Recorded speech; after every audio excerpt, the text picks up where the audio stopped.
교재 84페이지입니다. 바울은 과거 유대교의 열심이었던 자신의 행적을 이야기하며 본인의 사도됨을 스스로 변호합니다. 계속해서 자신이 전하는 복음이 다른 사도들이 전하는 복음과 일치한다는 것을 설명합니다. 하지만 거짓 형제들은 바울이 전하는 복음을 부정하며 이방 사람들도 모세 율법을 따라 할례를 받아야 그리스도인이 될 수 있다고 주장합니다. 이에 대하여 바울은 예루살렘에서 베드로와 야고보, 요한을 만났으며 그들조차 자신을 이방인의 사도로 인정했음을 밝히며 자신이 전하는 복음이 사도들이 전하는 복음과 동일함을 재차 강조합니다. 사도 바울의 행적이 오늘도 잘 나와 있습니다. 자, 오늘 1절은 시간적인 내용이 먼저 나오는데요. 자, 우리 오늘 1절, 2절, 2절 말씀을 우리 함께 읽어봅니다. 시작.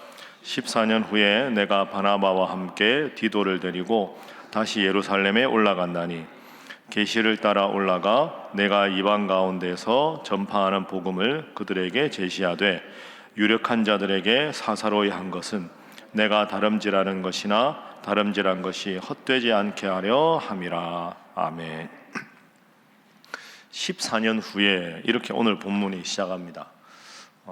사도 바울의 그 행적을 보면 우리가 어제 본 대로 원래는 유대교인으로 예수님 믿던 사람들을 박해하다가 다메섹으로 가는 길에 호련히 그 화려한 광채 가운데 예수님을 만나서 사울이 바울로 변화가 됩니다.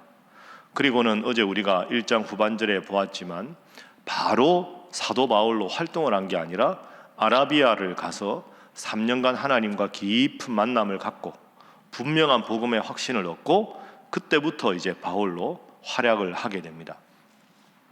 그러면 시기적으로 언제냐 하면 사울이 바울이 되던 때가 우리가 아는 그 연도로 환산을 해보면 AD 한 34년 정도 됩니다. 예수님 돌아가신 지 한 4년 정도 지났을 때죠. 그러니까 사울이 바울로 변화된 게 AD 한 34년 정도. 그리고는 한 3년 정도 동안 아라비아 광야에서 하나님과 깊은 만남을 갖고 사도 바울로 이제 예수님 이름을 전한 것이 37년, 8년 이제 이때가 되는 거죠. 그렇게 쭉 해서 오늘 1절에 보면 14년 후에 예루살렘으로 올라갔다. 자, 14년 후에 다시 예루살렘으로 올라갔다 나오는데 어제 말씀해 보면 1장 18절에 우리가 보았지 않았습니까? 아라비아 광야에 갔다가 3년 만에 베드로를 방문하려고 예루살렘에 올라갔었죠. 그러니까 그때 올라갔는데 14년 후에 다시 올라갔다. 그럼 14년 후가 몇 년이냐 하면 AD 49년입니다. AD 49년.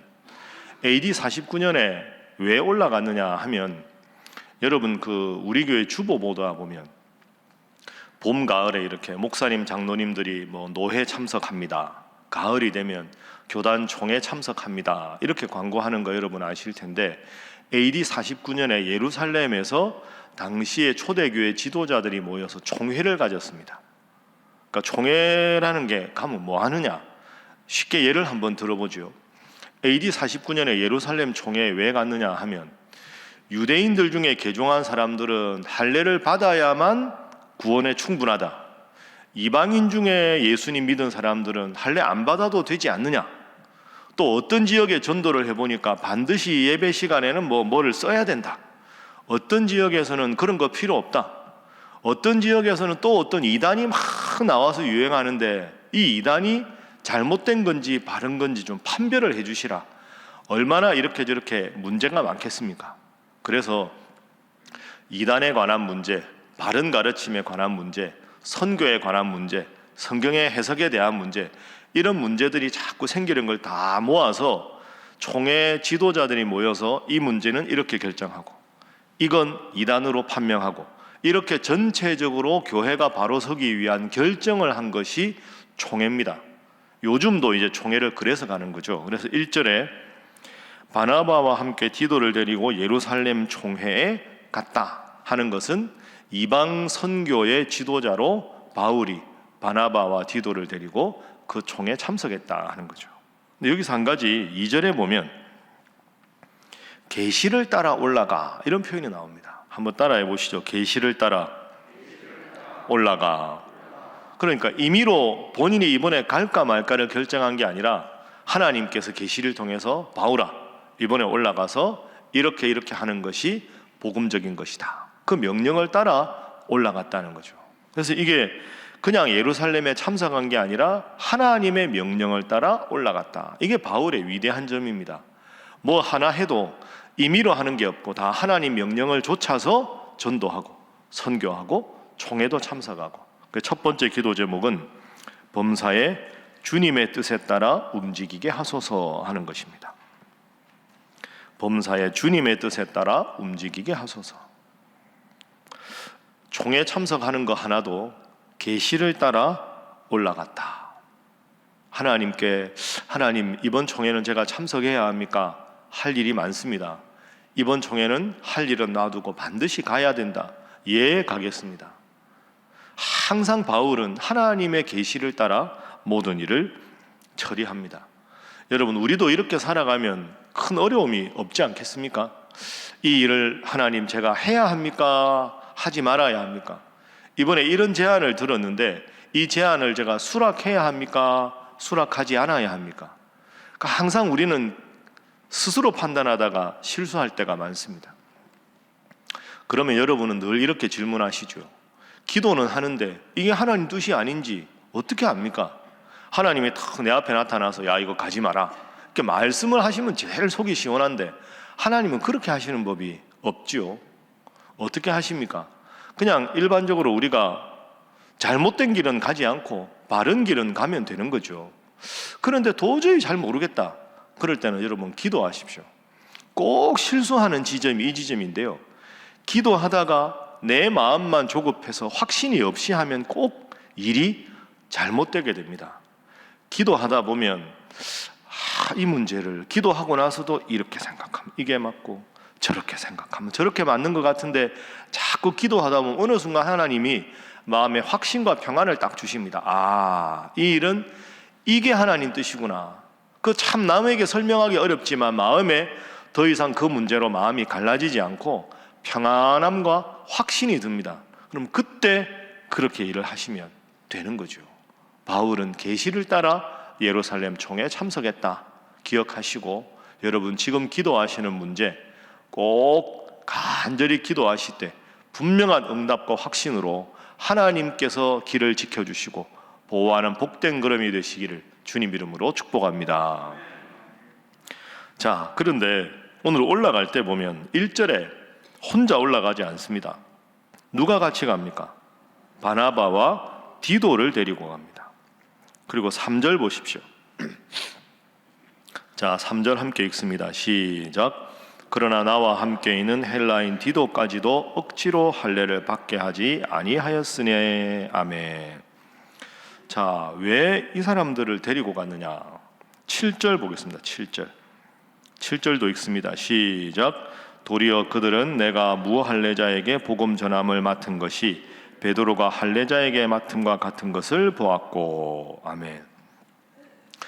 이 당시 49년 예루살렘 총회 제일 중요한 문제가 뭐였느냐 하면 이방인들 중에서 예수님을 믿어서 기독교인이 된 사람들, 이 사람들이 율법도 지키고 할례도 받고 예수님을 믿어야 구원을 얻느냐, 아니면 유대인들은 유대인들대로 할례를 이미 받고 했지만 예수님 믿어 구원받았는데 이방인들은 예수님만 잘 믿으면 되느냐, 할례도 받고 율법도 지키고 해야 되느냐, 이게 제일 중요한 문제였습니다.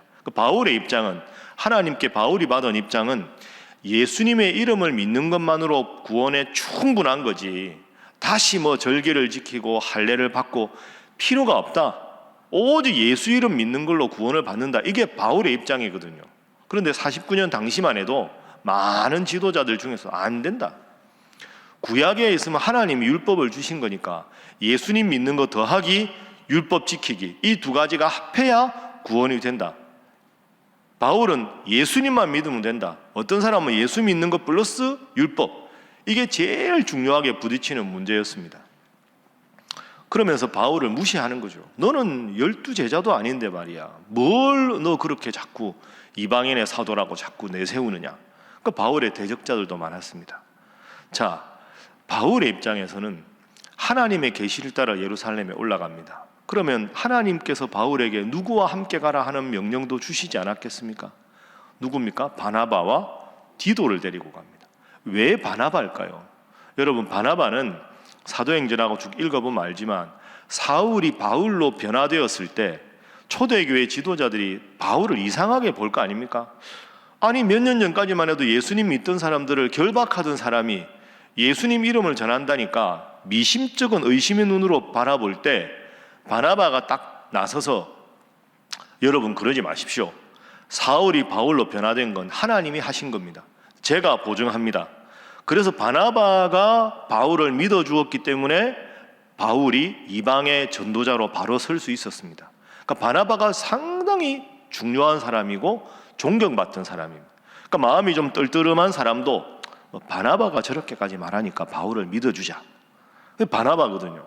초대교회 아주 존경받는 지도자 바나바. 그러니까 바울이 바나바와 함께 갑니다. 그건 무슨 말일까요? 그러면 총회 참석한 사람 입장에서는 바나바가 바울을 처음에 보증했는데 여전히 바나바는 바울을 믿구나. 바나바의 인품과 신앙을 보아서 바울의 하는 모든 일은 하나님께로부터 온 것이구나라고 객관적으로 인정을 받는 거죠. 그걸 바나바 데리고 간 겁니다. 디도는 왜 데리고 갔을까요?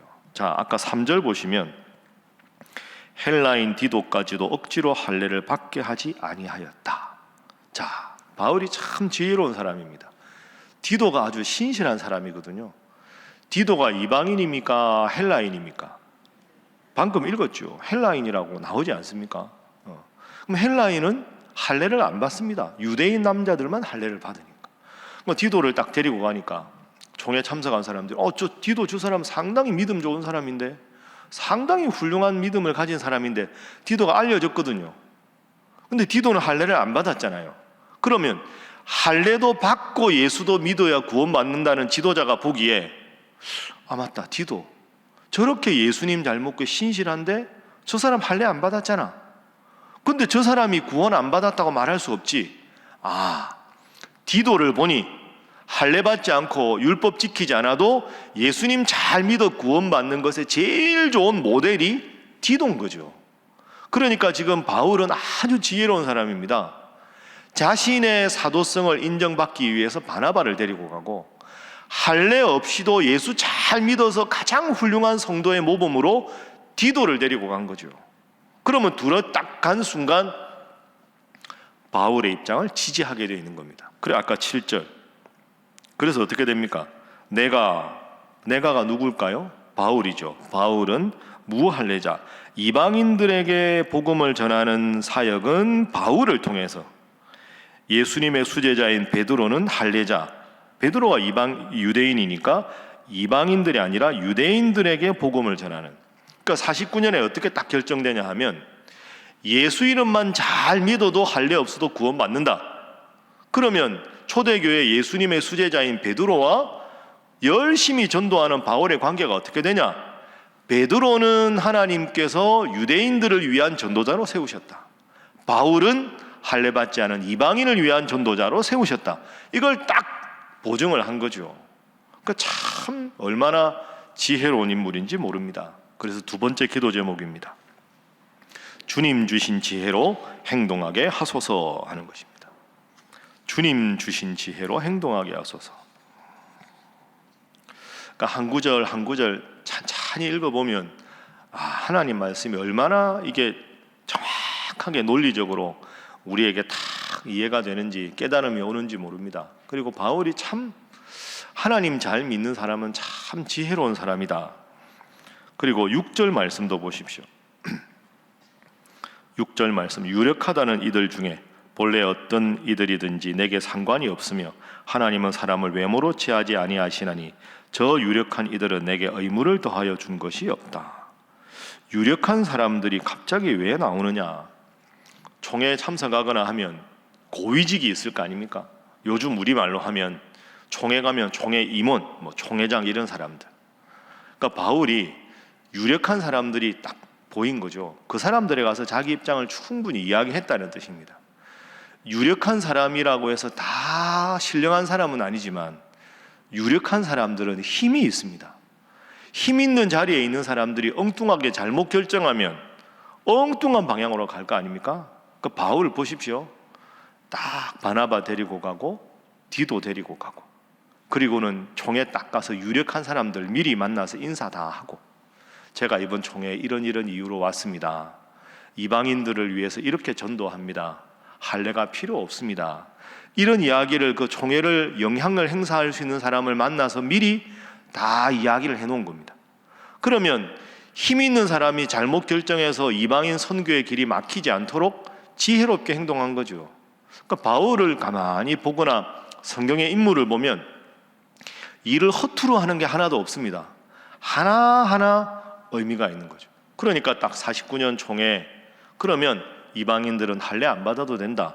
우상 섬기는 것, 핏째로 동물을 먹는 것, 그런 이상한 것만 딱 빼고는 예수 이름만으로 구원받는다. 아주 지혜롭게 행동을 했습니다. 자, 그렇게 해서 이제 총회가 잘 마칩니다. 자, 그래서 아까 8절 말씀도 보십시오. 베드로에게 역사하사 할례자 유대인의 사도로 삼으시고, 또한 하나님께서 내게 역사하사 이방인의 사도로 삼으셨다. 딱 이렇게 마무리가 됩니다. 그리고는 열심히 이방에 나가서 전도를 하게 되는 거죠. 그러니까 사실은 우리가 지금 예루살렘 총회 문제를 이 새벽에 다루었지만 해피엔딩 아닙니까? 잘 마쳤지만 사실은 이게 여러 가지 난관이 많았습니다.